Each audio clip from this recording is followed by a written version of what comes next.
The number one reason why people struggle to get the results they want when it comes to diet and exercise is they're simply working far too hard.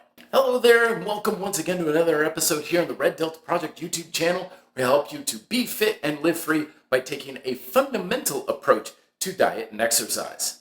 And one of the most important lessons that a fundamental approach teaches us is that your results don't come specifically because of how hard you work. It's not because you're spending as much time and energy and money as possible. In fact, trying to spend at the limit of your resources is probably one of the quickest ways to ensure your motivation tanks, you burn out, you get more injured, and your results, if any, are very short term. And the reason for it is simple. It's because your results don't come from how hard you work, it comes from how productive you are. So how well are you training your body? How well are you nourishing yourself with your diet? How effectively are you training yourself for the functional performance that you want to improve in life and sport? Now, yes, of course, there is a very strong correlation between what you put out and what you get back in, but it's never always a one-to-one ratio. In fact, it is certainly possible to put in a lot of what you have and not get nearly as much back.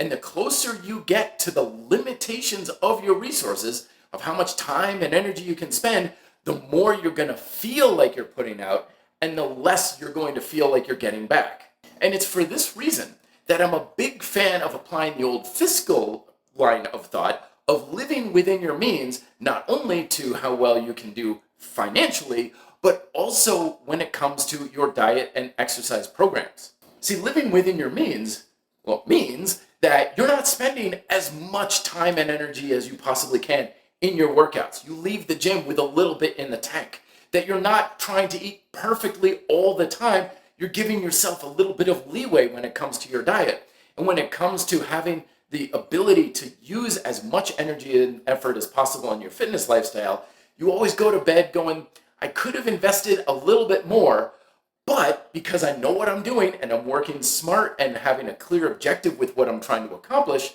I definitely got done today what I needed to accomplish. And this works for the exact same reason that you don't want to spend every dollar of your paycheck as soon as it hits your bank account, is because even if you can maintain that style of pushing yourself to the absolute limit all the time, it takes next to nothing to quickly overload yourself, in which case you're getting burned out, you're getting hurt, and your motivation is taking a nosedive, and in which case that's not going to be conducive for both short and long-term success. But I know this whole live within your means thing sounds like the boring, the sensible, and maybe even the limited approach that nobody wants to hear.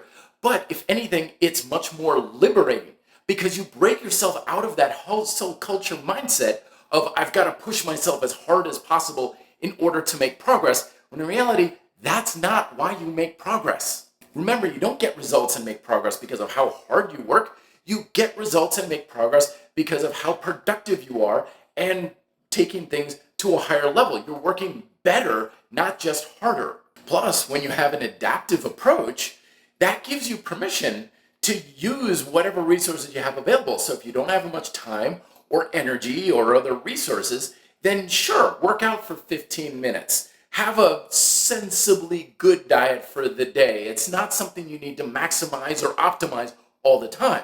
But on the other hand, those days when you feel amazing, you've got a lot of energy, you've got plenty of free time, you've got other resources that you can spend, yeah, sure, great, work out for 3 hours. Go and hike a 14er. Eat perfectly clean as hard as possible. So you're not limiting yourself, but you're also not holding yourself back to any one static metric. So when you can do a lot more, do more, and you're still living within your means or working within your means, but on those times when you need to scale back, you scale back to preserve your motivation and your ability to continue moving forward. Don't forget the most important lesson of living within your means or working within your means, which is not only do you work with what resources you have, but it's also very empowering to increase your means. So increase your time, increase your energy, increase your motivation. And you can do that with just the basic sensible lifestyle approaches. Don't abuse drugs and alcohol. Have plenty of good sleep. Make sure you have a satisfying and nourishing diet and have a very smart, focused approach to training so you're not wasting your time on a lot of exercises and activity that isn't in alignment with your goals. So that way the energy and effort you are investing is directly targeted towards exactly what you want to accomplish. And you can check out more on how to do that with my introduction to micro workouts here, as well as my video on an introduction to a fundamental approach to fitness so you're not wasting a lot of your precious resources and getting exactly what you want. If you like this video, hit that like button, a thumbs up, or whatever they're calling it these days. And as always, thank you very much for watching. Be fit and live free.